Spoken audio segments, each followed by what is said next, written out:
Muhawe ikaze nanone ku muyoboro wacu, muri kumwe n'umubyaza Dorcas nk'ibisanzwe. Uyu munsi tugiye kuganira kuri topic ivuga ngo gutwita inda yo mu mutwe, cyangwa se icyitwa mu ndimi z'amahanga psychological pregnancy cyangwa first pregnancy.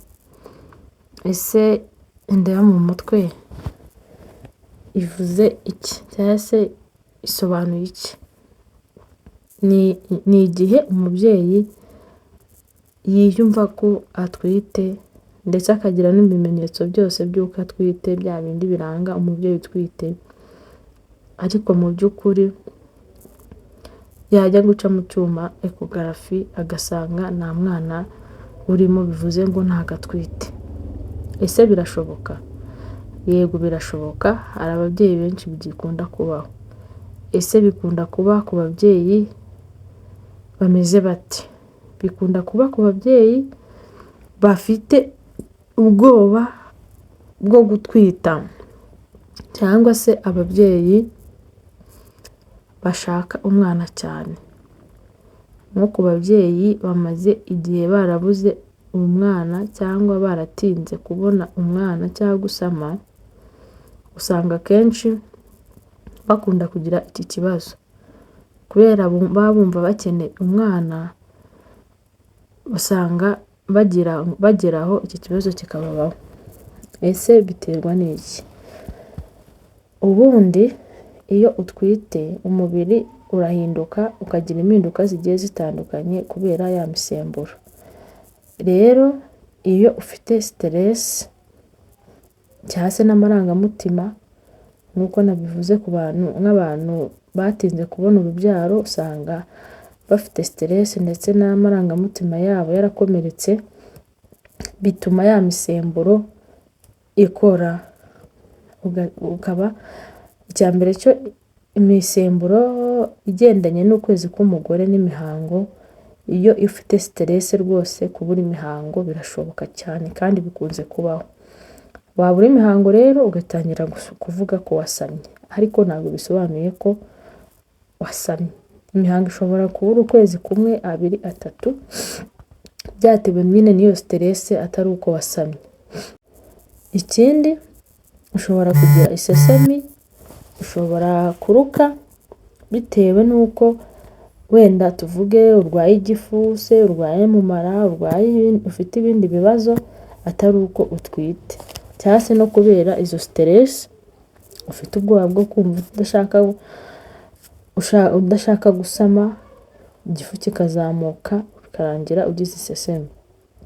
Ushobora kubyimba amabere, ukabyimba n'inda, inda ikabyibuha, atari uko utwite, ari uko ari impinduka zisanzwe z'umubiri. Kandi izo mpinduka z'umubiri zikajyana n'uko uri gutekereza ko waba utwite, kandi kubera ko nyine ubishaka.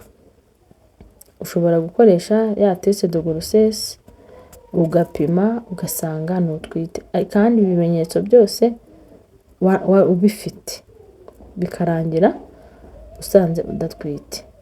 Ikintu gishobora gupima kigasanga, dufata inkari tukareba wa musemburo wa human gonadotrophin ujya mu nkari kugira ngo twemeze yuko umuntu atwite.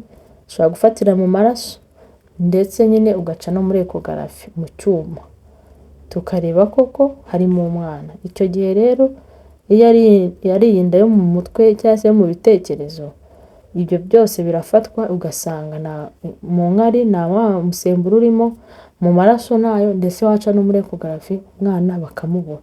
Kandi mu by'ukuri ababyeyi benshi bo baza complaininga cyangwa bavuga ko n'umwana inda yarakuze, umwana ndamwumva akina, ariko mu by'ukuri ntago akinira mu nda, ahubwo mu ibitekerezo nibyo bimufata bikavuga ati uyu mwana agomba gukina kandi adahari, nyine akumva ko harimo umwana ndetse ari no gukina kandi ntawe uhari.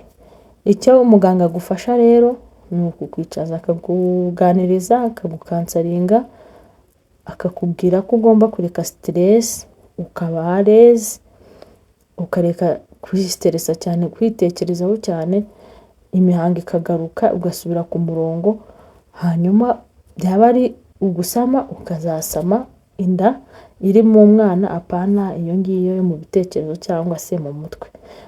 Igifasha ni ukuganira ndetse nawe ukabifashamo, muganga ukamwumva akakuganiriza ukamutega amatwi, kandi biba byiza cyane iyo uzanye n'umugabo wawe kugira ngo mwese babaganiririze hamwe, hatazabaho kwitana ba mwana ati se yandambwiraga watwise yagiye hehe, kandi ari yanda nyine yo mu bitekerezo.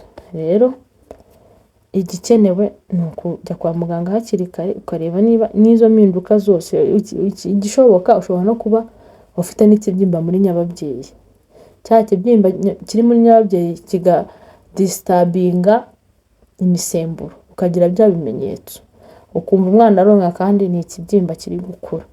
Niyo mpamvu ugomba kwihutira kwa muganga kugira ngo barebe ikiri muri nyababyeyi, niba ari umwana koko bamenye ko ari we, niba ari ibindi bamenye ko ari ibindi, bakuvure hakiri kare. Murakoze. Niba ukunda ibiganiro byacu byigisha ku buzima bw'umwana n'umubyeyi ndetse n'imyororokere, kanda subscribe niba utarabikora kugira ngo umuryango waguke, kandi utange comment, usharinge kugira ngo n'abandi babibone, kugira ngo ibiganiro byacu bigere kure. Murakoze, naho mu biganiro byacu by'ubutaha.